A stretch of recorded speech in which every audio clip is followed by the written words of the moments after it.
Jared, how excited are you? It's our first episode of the Buyer Enablement Podcast. That's right. Yes. First episode. We're bringing the podcast to sales reach. We've been talking about this for such a long time. And, with COVID hitting, it was really hard to get something like this started because we couldn't be face-to-face. And, I'm a stickler for quality. So, doing this over some sort of like Zoom connection was just not going to work for me. Luckily, you and I are able to come back to the office. We're going to do this. We're committed. I don't think we're ruling out a Zoom portion now. No, well, many of our guests are going to be over a screen share. They have to be, right? Mm-hmm. We're going to be involving guests in this from all across the country and potentially the world. We are looking for people that are evangelizing buyer enablement, the thing that we talk about every single day in our organization, the thing that we're passionate about. And truly, we are evangelizing this. We're evangelizing this as not so much a way of life, but a way of business, a way that business should be done. Right.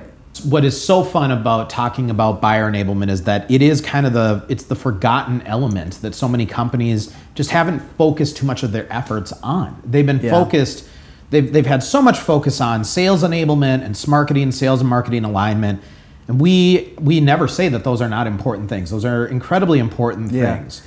But it's very true that is enabling your internal workforce to work better together. And that does help land deals, but it still doesn't really factor for the most important equation, which is making your buyer's journey easier for them. Yeah, getting them the materials they ask for faster, that's great. But if you're not organizing it or if you're not following up properly, there's so many different tools out there to help you be better at engaging and personalizing your approach with your prospects and helping guide them appropriately through their journey. Whether it is a business development journey or post-sale and customer success, those journeys matter. Those experiences matter. And those experiences, if done well, lead to additional business for every business out there. Because just think about the last time you had a really killer experience in the B2B space. Killer. They say many times that nobody talks about the good things that happen. But they love to talk about when things go wrong, right? Yeah, that's true, yeah. Something goes wrong, you tell 10 people, I think is the stat, right? I've told you probably about 3 negative experiences already today. Right. But I would argue that if you do give somebody a really incredible experience of working with you, maybe they're not going to tell 10 people, but they're going to tell somebody because they're going to be impressed. I think what's more important about that too is like if someone walks away having a good experience with your business, is it's not that they tell all of their friends right away, but you at least have their attention. And it's so hard to get people's attention now. It is. And you brought up this earlier, that a lot of effort in a lot of sales organizations goes into how do we align our internal processes and streamline all of the boxes that we need to check before closing a deal. Yeah. All well and good. Yeah. But it's more likely that the prospect doesn't see any of that, doesn't see any of all of the effort and time that's going into sort of aligning your own business. The experience that's delivered looks very similar to a lot of the competitors. It does, and I think that's a really valuable point. There is a lot of time and effort going in behind the scenes to put anything together for a prospect. The way they see that time and effort is in an incredible delivery, in an incredible experience on their end.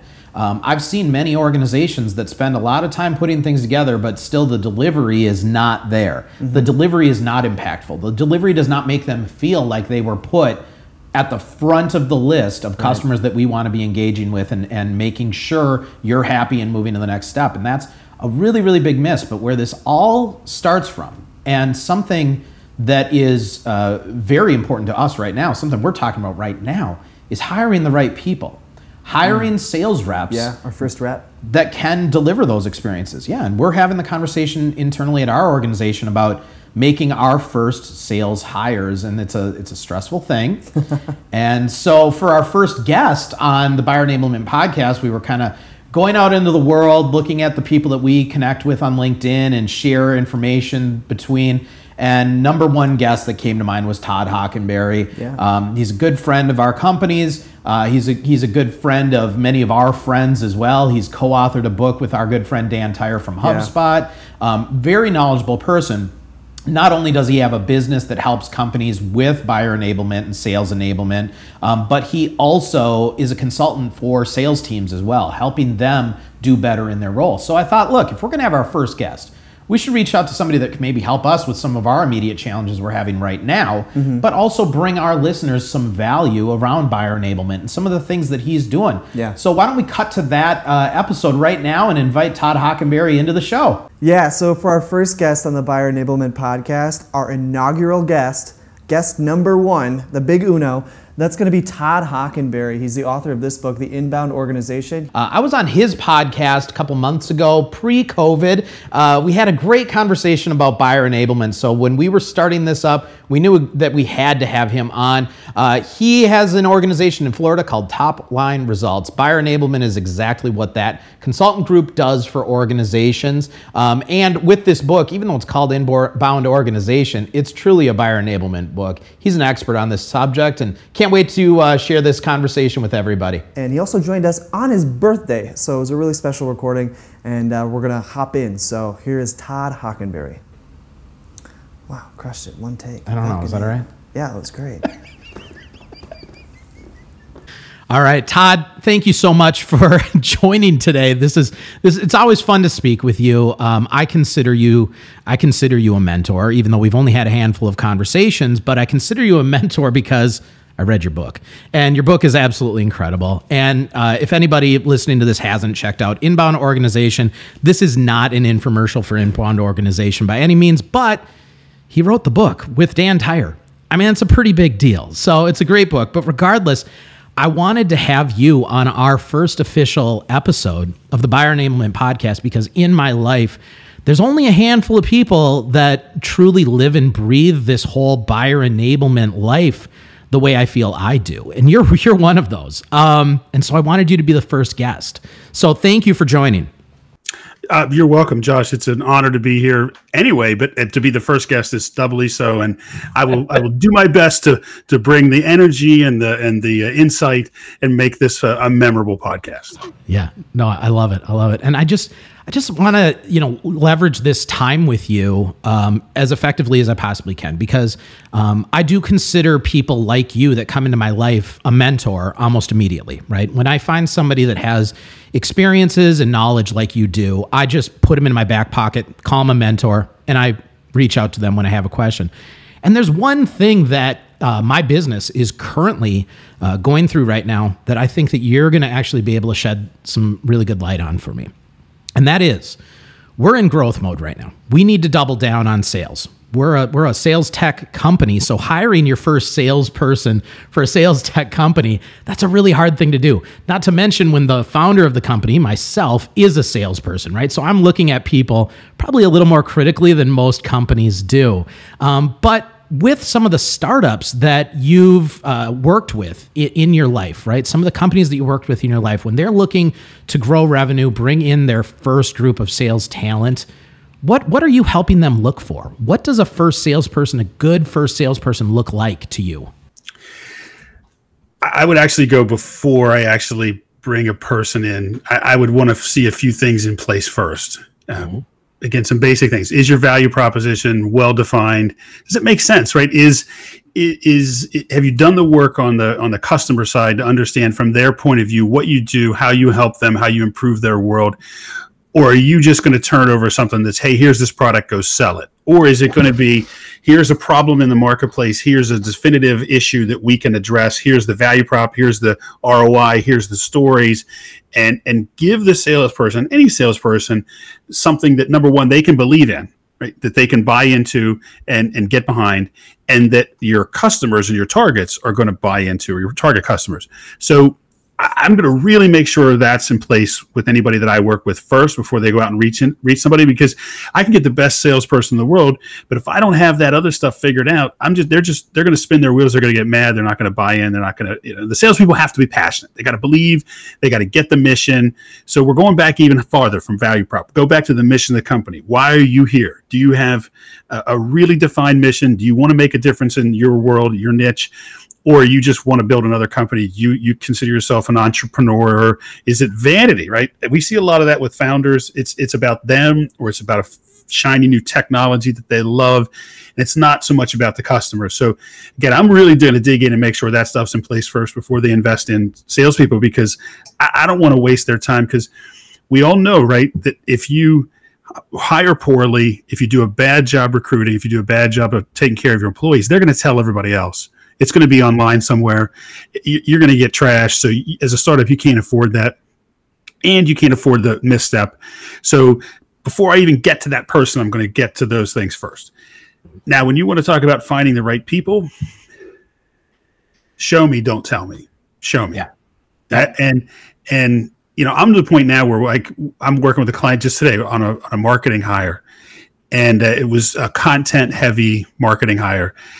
And I said, look, we can ask for portfolios and things like that, but this is going to be a hand-picked stuff. I'm going to go find it. If I can't find that they're creating good headlines on their own LinkedIn profile, if I don't see them publishing any original content to the world, I don't care if it's their hobby. I don't care if it's something totally off topic. Show me that you understand how to create content that attracts and engage. And like don't even send me a resume. Like just send me your LinkedIn profile and your other social media profiles, and I'll interview from that. And then I'm going to pick the best people, and then I'm going to talk to them. Yeah. And there was a great story in the book. Was a guy from HubSpot wanted to run e-commerce for HubSpot. They were just starting e-commerce for HubSpot. This is years ago, and he interviewed for the job, didn't get it. Okay. Totally bummed, wanted to get the job, and decided to go. He says, I don't know enough about e-commerce and inbound marketing, so I'm going to go research it. He created a blog and created a site educating and helping people about e-commerce for inbound.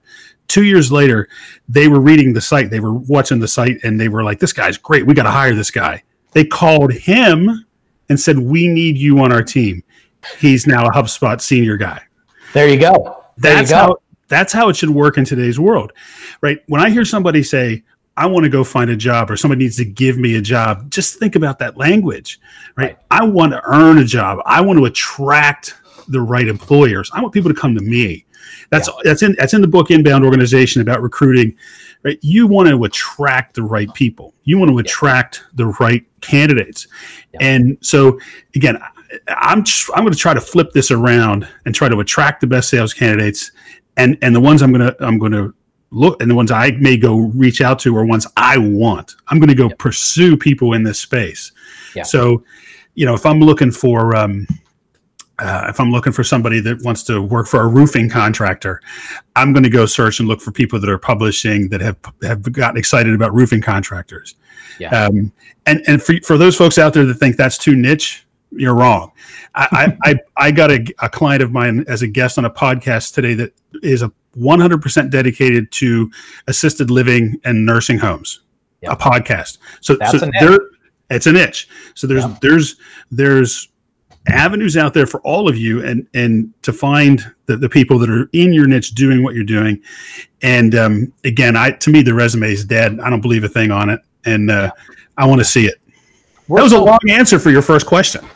Well, I mean, we didn't have you on expecting short answers, Todd. I've had these conversations with you before. No, but this is great, and we're so aligned on these things. You know, one of the things, I just had an interview with somebody earlier today, and I was letting her know that the one thing that I'm really looking for in my next hire is I want to be able to go to their LinkedIn profile, and I want to see that they have passion, that they're passionate about something, and that they are showing thought leadership in a space, that they are trying to build their brand around something. Because I want to be able to know that if I bring someone on, that if they're passionate about what my business is doing and the problems that we're solving for, that I can rely on them to help evangelize what we do to their network as well.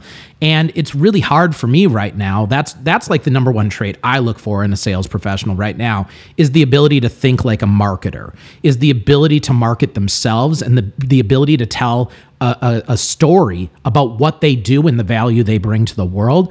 What kind of traits are you looking for in the best sales reps that you're seeing today? The reps that are winning today, what are those traits they have?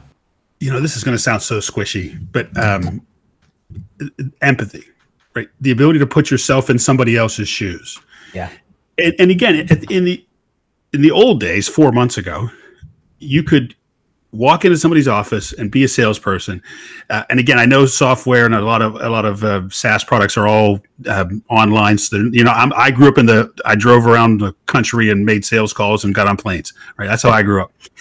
And you could kind of get those meetings based on your product, based on the lack of information. And I think in the last 4 months, you can't do that, right? I'll even say it's this simply, right? If somebody's called you and said, "How can I help you?" Does that sound empathetic? No. Well, a lot of people would say it is, but I agree, you're right. It's not empathetic. It's lazy. Yeah, it's too easy. It's lazy because you're saying, "How can I help you?" You tell me what I can do to help you. Yeah. An empathetic person's going to know. They're going to understand and know before they make that call. So today you need people that understand how to put themselves in somebody else's shoes and then build value from there. They work back into your product, work back into your features, work back into your value. Don't start with it.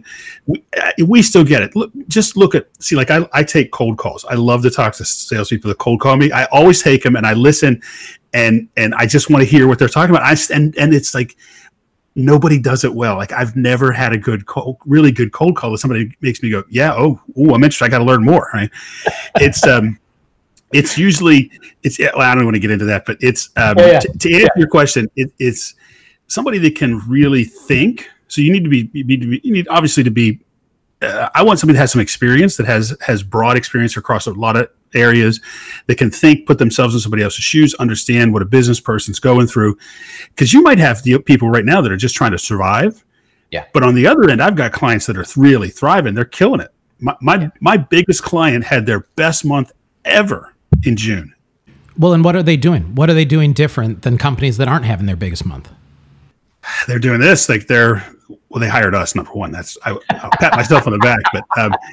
But what they did was they changed their marketing and a lot of their sales process around to really think about things from their customer's perspective and not just push product. It was we're going to sell the product at the end of the day. We all know that, but how we get there is different. And again, they just started to engage their marketplace. It was an older company, been around a long time, and the phone would ring. Everybody knew them, or a lot of people knew them. And what they realized after doing some marketing and kind of really understanding and research was that not everybody knew them, and there was a big segment of the market out there that wasn't open to them.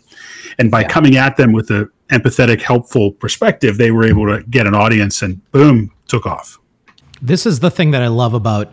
This is why I love buyer enablement. And this is why I love evangelizing buyer enablement, because for so many years, companies were talking about sales enablement. Companies were talking about marketing, sales and marketing alignment. And those things are incredibly important. I am not discounting them at all. But I still felt in my core that there was a missing component. We can make all these processes within a company as flawless as humanly possible. We can have sales and marketing working together. We can make it easy for salespeople to find the stuff that they need. But at the end of the day, I couldn't believe that there weren't more people talking about the necessity of making your customers' lives easier to move forward. And you don't get a deal unless your customer feels good and feels comfortable and wants to move forward. And so it's been really fun the last handful of years now to watch. And your book was part of spurring this change in the world. And Gartner did a great job doing some really great studies about this as well. But watching companies start to go, wait a minute, there is another piece. There is the customer's satisfaction in what our sales process is. Yes, we got them stuff quickly, but it was chaotic. It wasn't organized. It didn't make their decision process easy. Yes, our website had smart content on it and knew based on their IP address who they were and sort of spoke with them in an AI-driven sort of way. But then once the salesperson called them on the phone, that person didn't have access to that material and they didn't really know where to go and they fumbled through it and the person doubled their time that they had to spend because we didn't have the insights, right? There's a lot of things that we do to just make the buying experience challenging. And beyond just buying, we talked about this last time we spoke, it's not just in sales. I mean, all departments are responsible for sales. This is a huge challenge in customer success. This is a big challenge in onboarding and training teams. This is even a challenge for recruiting teams at organizations that just make the process of even coming to work for your company more challenging than it has to be. There's so many different ways to enable the people that need to be either our customers or employees or vendors or whatever it might be. People are just sleeping on it right now. But I'll say right now, I mean, this COVID thing happening right now. I don't want to make a podcast episode that's going to go out of date, but I truly believe that sales will never go back to the way it was before. I truly believe that we will come out of this COVID thing that we're all going through right now, and we're going to realize that we were doing a lot of things that were wasting a lot of time, and that we can be more effective being in a sales capacity or in a customer success capacity, just utilizing the technology that already existed, that was there before, but we were too afraid to learn or to spend time to do. But now that we've had to learn it, this is the way to move forward. I think it's changed forever. I mean, what are your thoughts around this? Totally agree. And I hope we don't go backwards, right? I mean, think about all the meetings and all those calls and all the face-to-face meetings that, again, I still believe in face-to-face, so don't get me wrong. But think about all the wasted time and effort that people are eliminating now. The expectations of people are going to change rapidly. So not only the way they work, but the way they buy is going to change. We're going to expect to be able to do this and build a relationship and get answers to our questions. I've got clients that make really complex meter devices for paper mills and other chemical processing plants. And they always had to get on a plane, fly somewhere, fix it, right? Well, they can't. But those plants, the paper mills are running full out. They can't shut down because we need our toilet paper, right? So they're fixing things using FaceTime and using Zoom, and they're doing it differently. And they had to change like that. That's the kind of stuff that we're going to expect. Like, don't send your customer services guy out here. We know that's going to cost thousands of dollars. I want him on the phone in 5 minutes. Right. So think about that, right? I want him on the phone in 5 minutes, and we'll sit here and fix this problem collaboratively. That's where we're going. And that's what people are going to expect in the sales process. I think the old saying that you hear a lot of business people use, I think, is applicable to buyer enablement. And that is that a lot of business owners will say, well, I'm so busy working in my business that I don't have time to work on my business. Apply that to your sales process, buying process. You need to spend more time on developing your process, not trying to do your process. Yep. If you figure out a better process and use buyer enablement principles and ideas, that process gets easier. Right? You would be more effective. You won't waste people's time. One of my favorite case studies I ever did of all time was a company we work with. We helped them grow their business by 85% in the first year we worked for them, which is pretty good. And we cut in half the number of proposals they worked on. Wow. Right? So to me, that was buyer enablement, because it was why are we wasting your time on the quoting process, internally and externally, asking questions, going through the technical specs, if you're not a good fit? Yep. Clearly, there was not a good fit there. So by qualifying at a better level, not moving into the proposal stage until we knew we had alignment and we had a good fit, it made it a better buying journey for the buyers. It saved my client a ton of time, and they almost doubled their business, right? So work on your process, work on all those steps, and then do them. Because what happens, Josh? What do you do to that first sales guy you hire, right? If you're a great company, you're going to give them time to get used to the culture. You're going to get oriented. They're going to get trained. They're going to get all that stuff, right? But what do? You immediately set them out there and you go, you have a quota. You got to hit these numbers. You got to sell, right? So they immediately go to working in the process and not on the process. Maybe what you should do for that salesperson is say, you're a smart person. That's why we brought you in here. Here's our current process. We want you to take your first 30 days and analyze our process, talk to our customers, and tell us how we can make it better. Yeah. How about that? Yeah. This is the new kick I'm on right now. For years, I've been saying that salespeople need to think like marketers. More recently, I've been saying that salespeople also need to start thinking like customer success professionals, right? I mean, that's really where that goes, because that is customer success's role right there. You know, what do you think of this? People need to talk to think like business people. They need to think like your customers. And how do I, part of that is, how do I want to be marketed to? How do I want to be sold to? How do I want to deal with you after I buy from you, right? Those are all subsets, but I got to think like a business person first, not like a salesperson. Yeah, no, I love that. And I love your point about the quota as well, right? I mean, you bring on a sales professional, sales has quota. Sales always has quota. And, you know, the unfortunate thing about this, and I think that right now this is a timely thing because a lot of organizations are struggling, and because of what's happening. And those quotas in many of the companies I've seen have not changed, which is a little wrong, because they should probably change. We need to keep them realistic. The problem with unrealistic quotas, whether or not your business needs you to hit these numbers or not, the problem with unrealistic quotas is it's really hard to maintain an amazing customer experience when you are just trying to hit a quota. I mean, have you ever had experiences like that with organizations that you're working with where they're just overly taxed? This is a really big issue with a lot of companies, especially larger ones that have kind of the stock segmentation where they maybe have a BDR or an SDR setting appointments, getting the initial calls or setting up the demos. Then you bring in an account exec and then you hand it off to an account manager, whatever you call them, customer success.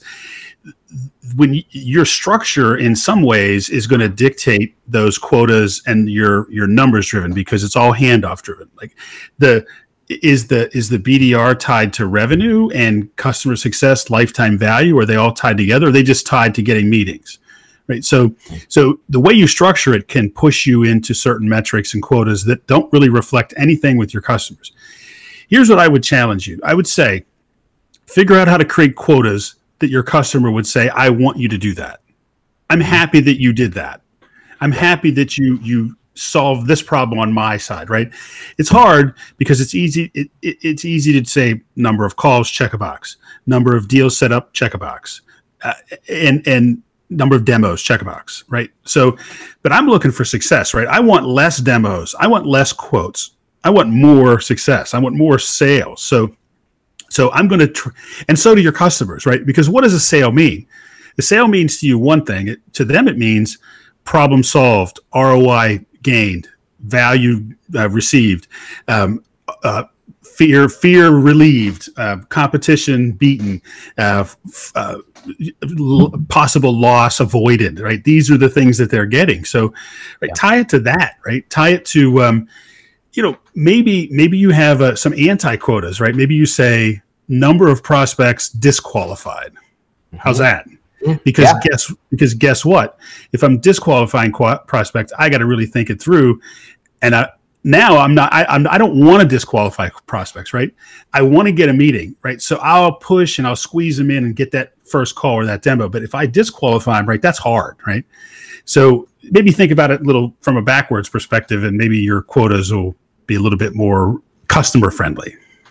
For a marketing person in an organization, knowing the reasons for a disqualified company coming through the doors, that's invaluable to them. Because if you're seeing a really high rate of unqualified buyers getting through the system and requesting demos or whatever, then you kind of got to look at your messaging and retool some things, because you are attracting the wrong audience if you're getting a higher percentage of people that are not qualified to buy from you, right? So that's really important information to be keeping track of. Speaking of marketing, one thing that I've been watching, let's say 10 years ago, that's when sales and marketing alignment started to come more onto, into everybody's vocabulary, right? At least in my mind. Maybe within the last 5 years, it became even more loud. But what I've been watching recently is it seems like marketing is following sales in that customer's journey far longer than they were even just 5 years ago. It seemed to me that about 5 years ago, marketing would qualify the lead, hand them off, and the only time they really got re-engaged was if the salesperson walked into the room and said, I need a deck, or I need this, or I need this. But for the most part, they were gone. But what I'm seeing now is that they are creating more content and more things that's more stage appropriate to help guide the sales professionals further through all the way to close. I mean, I'm seeing marketing involved all the way to close in some organizations, and I'm loving that. Have you been experiencing that as well, or am I just like imagining things? No, I think I see that as well. I think marketing has a role through the entire process and after. One of the biggest areas we see lacking in a lot of our clients is the disengagement of marketing with customers, right? It came home to roost in the last few months when you're like, okay, I can't go out and I got to keep all my customers. I can't lose any. I better start talking to them. So marketing, should be back involved, should never have left. I do see that, but I would argue that marketing should be involved with everything across the whole buyer journey, because they should understand the entire buyer journey end to end better than anybody. Yes. I would also argue that sales should get involved earlier. The reason I say that is if you're doing qualification right and you're attracting the ideal buyers, the right personas, the right people, your salespeople should want to be in front of those qualified, higher value people. And your salespeople should be building thought leadership, like we talked about, working LinkedIn, building prospects. They should be doing it themselves. Don't wait for marketing to get you a lead. Don't wait for marketing to somebody that downloaded a white paper. If you know you have a target audience and you can identify 300 or 400 contacts that are the ideal people that you want to buy from, why wouldn't you connect with them? Why wouldn't you as a salesperson go do that? I'm shocked at how lazy salespeople are on that area, right? They'll just sit back and wait. Oh, how many demo requests do we get today? Oh, how many leads do we get today? When's that next show? Yeah, Well, guess what? If you're in a traditional industry and you relied on trade show leads, how many of those are you getting this year? Yeah, none. Yeah, so 0. Yeah. So guess what? It's hard to start a prospecting pipeline as a salesperson if you haven't when you need it. This is a classic, right? You prospect when you don't need it. I love this. So that to me, that's buyer enablement, right? You're enabling people. You know they have a problem. Yep. My view is I owe them my time to reach out to them. I don't consider it a cold call or an interruption or spam. If I buy a list of 3,000 people and send them an email, I'm a spammer.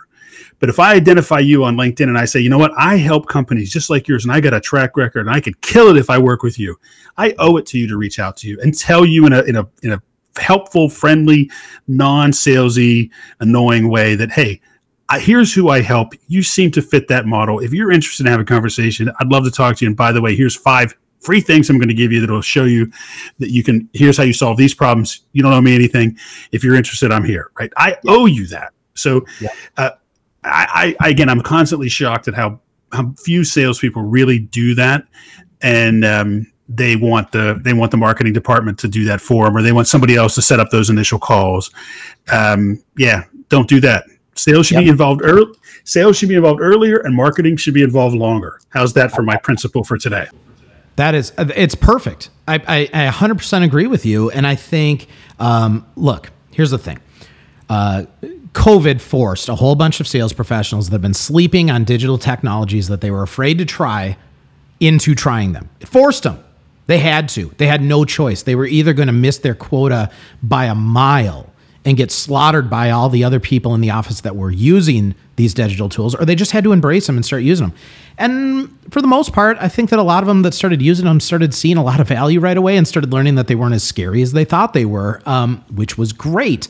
But I think what I'm seeing, what I know, what I'm seeing and what I'm experiencing myself. I'll tell you a quick story because Jared's on, but he's muted. Maybe he'll unmute real quick to just kind of chime in. But we, at our organization, we installed Drift onto our website when we first started going, okay? And Drift's whole thing is it's a conversational marketing platform. We put that on the website and it drove me nuts because I want to be involved in the process earlier on, way early on. And I would get the notifications that these people were on the website. Jared would start having conversations with them as a marketer, as he should, because he's a marketer. But I would see him and I would say, that is not what we say, because I'm a salesperson and I want to qualify this one in a different way. I want to make this lead everything to me right now. And I want to take this thing either to the finish line or I want to boot it out right now. Like I don't need it to go any further than here. And, you know, they call it a conversational marketing bot, but I had all these arguments where I said, you know what? This is not a marketing tool.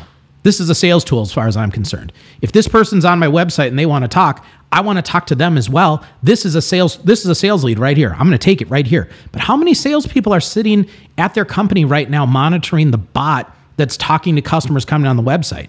Not many. It's a marketing responsibility, and marketing's holding on to that closely. And the next thing that needs to happen here, and it's starting to happen because of the environment we're in, but marketing needs to start loosening the reins on digital technologies that should be utilized by sales professionals more. They can't own everything that's digital. They feel like they own everything that's digital right now, right? Salespeople shouldn't be able to make a web page. Salespeople shouldn't be able to engage on a chatbot. Salespeople they should just log their communications in a CRM. They should send emails. That's what sales should do. Nope, not anymore. That's not what the modern salesperson does, right? So, I mean, but what's next? What are you, just knowing all this, and I know we align on this stuff, like what are you seeing as the next frontier in sales enablement? Maybe it's tech-based. I'm sure it's tech-based, but like, what are you seeing? What's coming next that's going to help tomorrow's sales professionals just crush it? I don't think it's a technology. I think it's a mindset, and the salespeople that understand that they are the object of interest, that they are the ones who bring value to the conversation. They are the ones that are attractive to the clients. In an age of product parity, where it's very hard to differentiate specific products and services or softwares, it's very hard to stand out on the technical issues. Again, there's so much competition in virtually every space. The salesperson has to become the object of interest and recognize that the way they handle the buyer journey and the way they enable the buyer is the differentiation in the process and is the value that clients want. And if they do that, then they're treating themselves like a thought leader, right? So think about all the talking heads like me in the marketing and sales world that have books and web pages and LinkedIn and podcasts and all this other stuff, and put salesperson in that role. That's where the best salespeople are going to need to be. Because what if a salesperson did what you were doing right now and set up a podcast that was about their industry, them talking to their customers, them talking to prospects? So every one of their calls is essentially a job interview. Like it's a here's who I am, right? That customers can get to know them. They're going to be attracted to them. They're going to be helpful, right? You're building this audience around you, right? It's taking the ideas that animated inbound and started kind of the marketing side, this attractive versus interruption, and creating that type of a kind of a marketing gravity. That's an Alan Weiss term, so I stole that from him. Around the salesperson that attracts people to them in lots of different ways. You can learn about me and how I help people solve this problem on my podcast, on this article I wrote, blog, my LinkedIn. I send out an email every month, or I write an article for my current website's e-newsletter, or whatever it is, right? All these different ways. So it's going to become a lot more active from a salesperson's perspective to do that, and they'll attract a lot more prospects. That's what we all try to do, right? In the consulting and advisory, coaching, agency space, you're trying to attract people to you. So I think that's what salespeople are going to do, and they're going to use tools that boost their YouTube videos. They're going to use tools that allow them to create content at scale. And good marketing departments, here's another one for you guys. Good marketing departments need to learn how to teach their salespeople how to do this. Yes. They need to enable the salespeople to become these objects of interest, instead of just saying, "Oh, our salespeople won't write for the blog. Oh, our salespeople won't do a podcast. Oh, our salespeople won't do this. They won't." What? You know what? I'm 50. I turned 54 today. Say happy birthday to me, Josh. Happy birthday. Today's your birthday? Today is my birthday. And so not only it's your first podcast, it's my birthday. It's all kinds of good stuff today. It is. It's a good day. Happy birthday, Todd. Thank you. Thank you, Jared. The key is, the thing that's going to happen is these marketing departments need to find salespeople that will do this. And I'm 54, so I came into this because I started my business 11 years ago. I get it. But do you not think 30-year-old salespeople, 25-year-old? My daughter is graduating from college in December. She's a sales and marketing major. She's going to kill it in terms of being a salesperson, because she's going to do this. She's already doing it right now. She's doing it before she even graduates from college. Yeah. And that's how they're going to think. That's how they're going to go to market. That's how they're going to create value around themselves. It's not going to be their resume. It's not going to be like, look what I did. It's going to be, look who I attract. Look at the audience I have. Look at the thousands of people that comment on or follow or engage with my LinkedIn posts. That's going to be your resume. And those are going to be the best salespeople, because they're going to do that, and they're going to recognize that they can't, the days will be gone when you can just sit back and wait for the phone to ring or wait for the marketing to give you a lead. So that's my future look. It's already happening. And it's happening in, like I said, in advisors, coaches, consultants, people like that. It should be, every salesperson should be doing the same thing. Yeah, I love that. The future, the next frontier of sales enablement is a mind shift. I love that. That's perfect. And I think you're probably right. I mean, there's so many technologies. It would be hard to say that it's going to be yet another technology. It's going to be embracing the technologies and moving forward. Side note, your daughter should send me her resume. She's hired. If she wants to work at a scrappy startup for no pay, you send her my way, We currently have no benefits, but we have high hopes that we're going to retire in the next 5 years and buy mansions together. So no, I'm kidding. I would love to have that conversation with her though. And anyone listening, like, come on, she's been living with Todd all these years. She's probably incredible. She's also been home from school since March. So, and she's worked in our business. She's doing an internship right now with one of our clients. She's done 2 other internships with other previous clients that we work with. So she's very in the world. And what was cool is for a year, I taught intro to sales at a school here in Florida called Stetson University. And I absolutely loved it because I got to talk to young people that were smart, interested in sales, but had never done anything in sales. They maybe had a job at a fast food restaurant or work for a landscaper or something, right?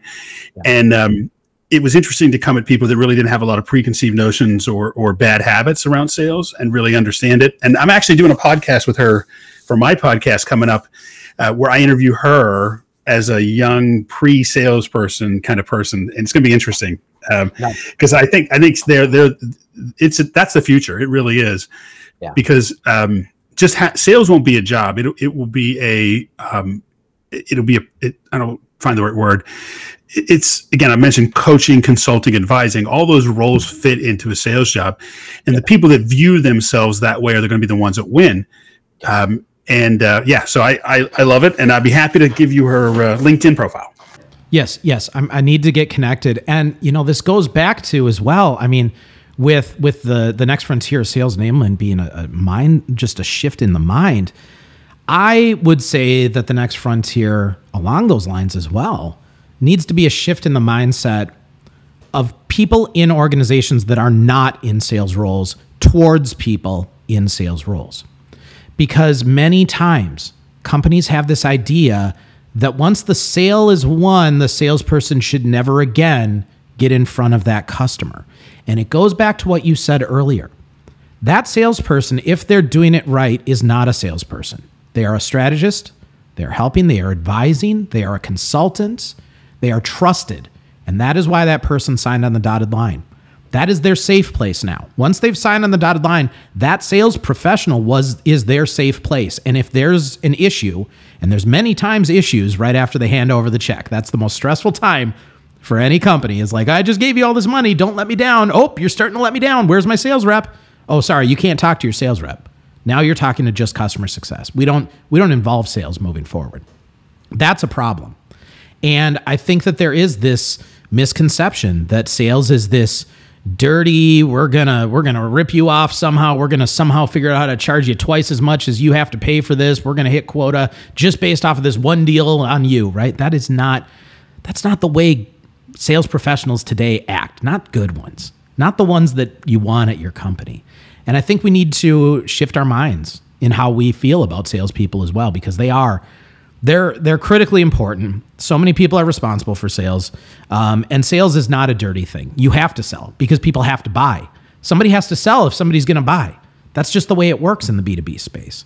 But if they can make it easy, and if they can be strategic, and if they can walk away from it or tell you to walk away from it when they know it's not in your best interest to move forward, those are the people that you trust and you want to move forward with. And those are relationships that the rest of the customer-facing teams are going to have to work to earn after that deal is landed. So very, very important stuff. Yeah, I'm not a big fan of the handoff, right? I know it's hard to say one person or one team is going to own this relationship forever, but we can be smart about this, right? We're figuring out how to work at distance and not be in an office, right? Let's figure out how to have a team of people that are responsible for a client with somebody that has overall responsibility for it over the long term. Buying is not an event. The closing of the business is a thing. That's an event, but buying is an event. Buying enablement isn't about up to a certain point where you're done. You're never done, right? I mean, we all know the old cliche, it's 7 times more expensive to keep it or get a new customer than to keep one. Well, yeah. I mean, how many of you guys are tracking lifetime value, right? You software guys do it, right? But why, if you sell capital equipment, why aren't you tracking lifetime value? If you're selling, metal roofing, like I was talking about earlier, why aren't you tracking lifetime value? How are we upselling, cross-selling? Are they coming back for more? Do they refer us?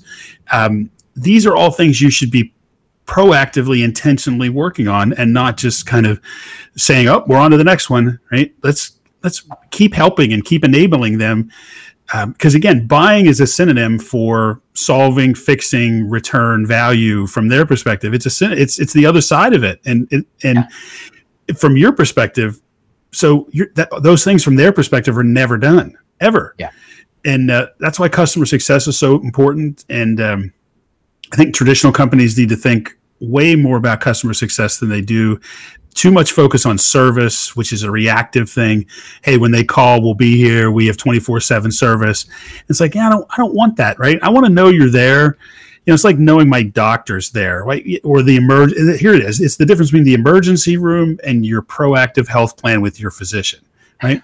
Yeah. I am glad the emergency room is there if I fall out of a tree. But you know what? I want to have a plan. I want to know what the next 20 years, how I can get successful, right? That's what your doctor should do. Here's how you can be successful. That's what you sales team should be thinking about. How do you get more successful with this product? And it's not just, hey, it's been 3 years. You want another one? Or hey, we have a new feature. You want to buy that? And, it needs to be, because the reality is one of the things I learned early on in my business that I think was one of the keys to our success was that when I made a sale, I was never thinking about that sale. I was thinking about the fourth sale. Mm-hmm. What's the fourth thing I can sell this person, right? How do I get from here to the fourth? Because now I got to think long-term. I got to think process. I got to think adding value, continuing, and giving them reasons to come back for more and having more value there for them, right? So I'm going to think about that down the road sale. And that puts you in the right mindset beyond just, hey, I got it. Let's go to the next one. Yeah, that is, I love the way you put that. This is the way I interpret what you said, and I want to just say it back this way because I think that people could interpret that last part in a couple different ways. When you land a deal and you're thinking about the fourth thing that you're going to sell to that person, I don't sense greed in that, right? I don't sense any unethical, how much money can I take out of this person? What I take that to mean, and what I believe you meant by that, is that you want to ensure that landing that first deal doesn't mean that you stop being a supporter of theirs, an advisor of theirs, a strategist of theirs, and caring about their business. And that the fact that you continue caring about their business, and hopefully you're selling something that is changing over time and can be more impactful to them down the road, giving you opportunities to make it more important to their business and reselling them. That's why that's important, right? So I wouldn't want anyone to hear that and think, yeah, you're right. Everything we should always look for maximum. How much money can we get out of every single deal with them? That's not the idea there. The idea is how much can you wow them? How important can you become to them that they cannot live without the things that you provide to them because the things you provide to them are solid and help their business grow? And then can you maintain that relationship so that you're the first person they think of every time that they need something to solve for those challenges? And if you can, then go ahead, start thinking about that 4th, 5th, 10th sale, right? I have some of those customers myself in my life. It's incredible when you get to that point. Absolutely. So I really appreciate that. I love that. And you nailed it, by the way. So you said what I was thinking. And I also I really like your idea of, a successful handoff. It sounds to me like in your mind, a successful handoff means less handoffs. It means, people stay continually in it. Now, obviously, there always has to be a handoff. You always have to involve the customer success team or the onboarding and training team. Like the sales professional isn't going to do all of those things. Not one person in a company is going to do all the things unless they're a startup and then they get to do that. But, there's going to be handoffs, but I like the more continual connectedness of the people that brought in the deal. I'm going to push back on you a little bit on that one. We got to disagree on something. I know we think there have to be a lot of handoffs, but if the salesperson's really the peer and that has the business insight that understands how to help their business, right? Handing off, I think it's ideally it would be less a handoff than it would be an introduction, right? Yes. Here's our service team. Here's our training team. Here's our onboarding team, our implementation team. Here's our engineering team if you need it, right? I'm always here, right? I'm going to keep coming back to you, adding value because I'm an object of interest, right? I'm continually getting better. I'm learning. I'm figuring out how to help you solve more problems. I'm never going away. My shipping guys or my service guys probably aren't going to do that because they're more task oriented and they're more narrow in their function. But I am, because I'm a business person and I'm going to run my business, or my clients, and I'm never going to stop doing that. So again, I know there's lots of companies that hand off and the salespeople never, they move on to the next one. There's the farmers and the hunters and all those other really horrible analogies. But I again, if I've got now, I'll qualify this. There's different types of sales. So if you're in a transactional sale, okay, that's different. Yes. I want to put this in more of a complex sale, or at least a more a little bit longer sales cycle that has multiple steps, multiple buying influences within the company, and aligning multiple people within the buyer that have to get on board before they can implement a solution. So the more complex the sale gets, the more I believe we're going towards what I'm describing. If it's transactional, it's actually the opposite. You mentioned this, marketing can be involved in more of the process. The more transactional you are, the less I want to talk to your salesperson, right? Yes. The less I want it fast, I want it now, I want it quick, I want it Amazon friendly, I want it easy. I want to be able to answer my own questions. I want to be able to do this at 10:30 at night before I go to bed, or at 6 o'clock in the morning when I wake up before my kids get up on a Saturday morning. I don't want to talk to a salesperson. Don't waste my time. I want a self-service. I don't even want to talk to you about a demo. I want to be able to find value in your demo by myself on my own pace. I want to hit 1.5 and speed it up if you're boring.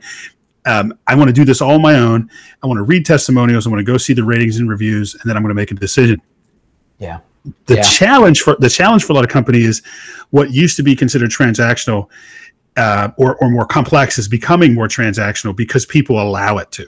They allow themselves to be commoditized, which turns them into a transaction.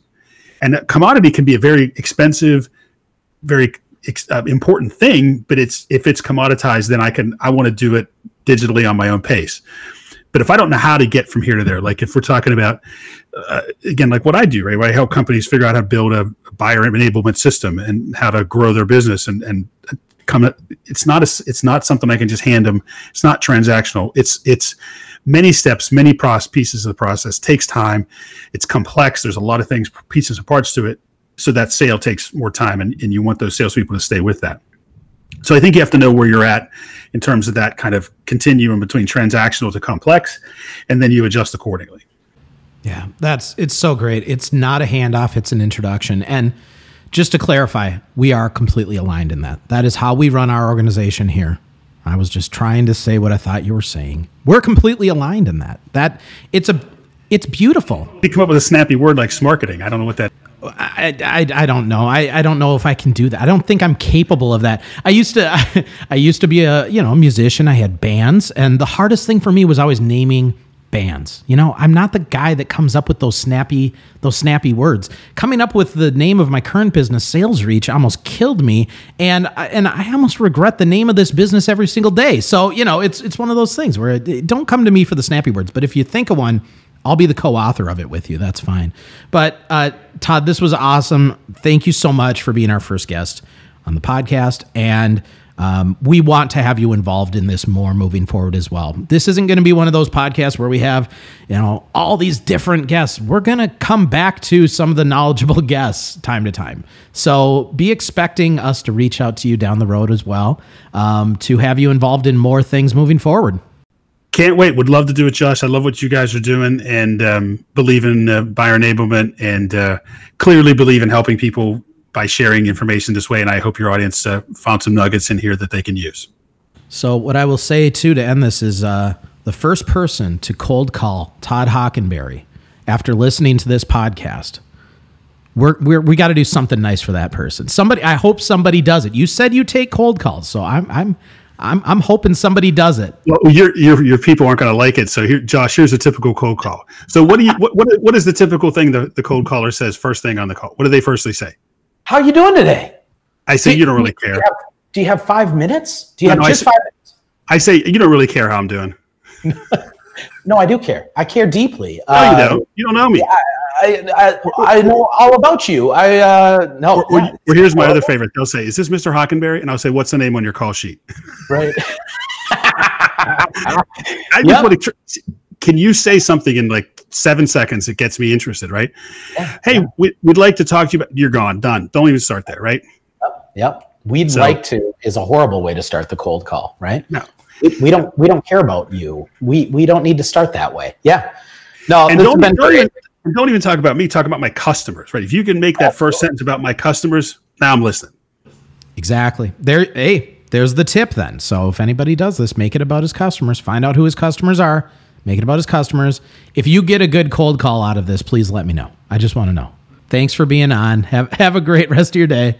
So I feel like we had some really great takeaways from this episode with Todd. I know I learned a lot from him. The one piece that stood out to me, I mean, there were a couple big ones. The first one that sticks out to me was when we started talking about the challenges in the handoff phase for businesses, and how he corrected me and said, not a fan of a handoff. We should not make this a handoff. Don't call it a handoff. Right. This should be an introduction, right? And should sales be leaving because you're now passing this off? No, sales should be involved longer. Sales should remain involved.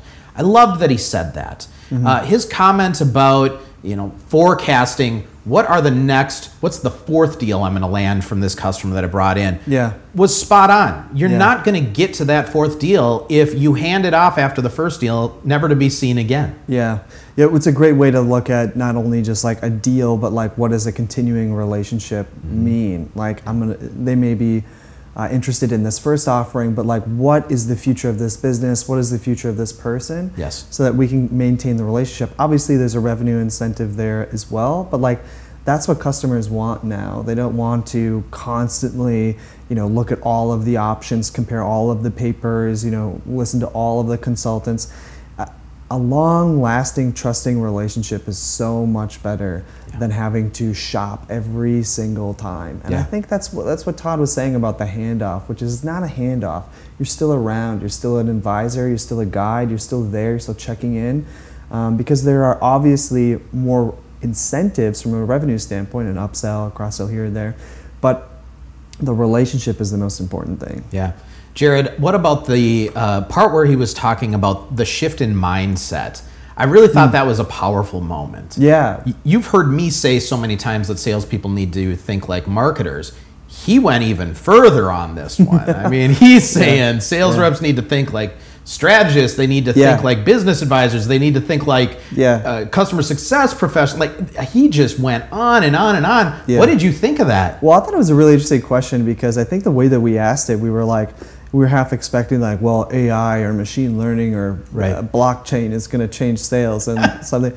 But he was like immediately was like, tech aside, that might have been tough to hear, but it's really about mindset. It's about shifting to the changing environment. Like people are still going to be in sales, and it reminded me of that infamous Death of the B2B Salesman paper from a number of years ago that said there would be an 80% loss of all salespeople across like the B2B world, which isn't true. The AI bots would replace us all. Would all be gone, which didn't pan out. But I mean, there's still some good points in that, and nothing against the person who wrote it or their organization. But salespeople always have to be adapting. Like it's one of the top skills: empathy, listening, adaptability.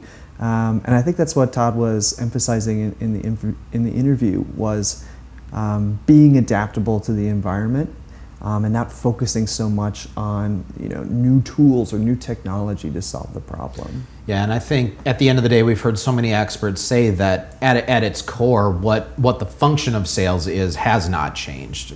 Sales is still, it's very important to build relationships. It's very important to build trust. The thing that's changed about sales now is the ways that we're building that trust, is all the different technologies that are at our disposal to inform us about what we should do next. Deal forecasting. I mean, this stuff is incredibly important, right?